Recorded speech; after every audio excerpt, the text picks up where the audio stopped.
You know, they say fathers don't cry. Yeah, we do. You just don't see it.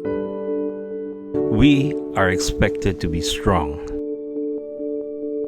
to be fearless, to be the hero. Because in our society, it's acceptable for women to cry, but not men. Because crying is weak.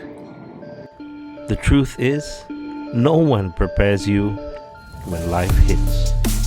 And when you have a family to support, when there's not enough money to put food on the table, when you have to work multiple jobs and you just can't go on, when the days are just filled with arguments, when you have the world chasing you for money, when you have everything start collapsing, the overwhelm, the panic, the anxiety, and the loneliness. And in the darkest hours, that's when we break down.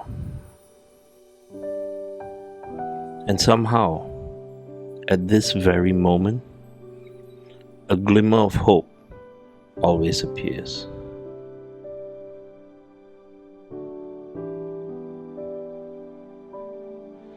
It's friends, it's the family, it's the people that make us smile again. And we pick ourselves up and keep going and going. One day at a time, things are getting better and better. You get a new job, the kids grow up. You stand there feeling proud of what you had to go through to get here. And at that moment, a single tear of joy falls.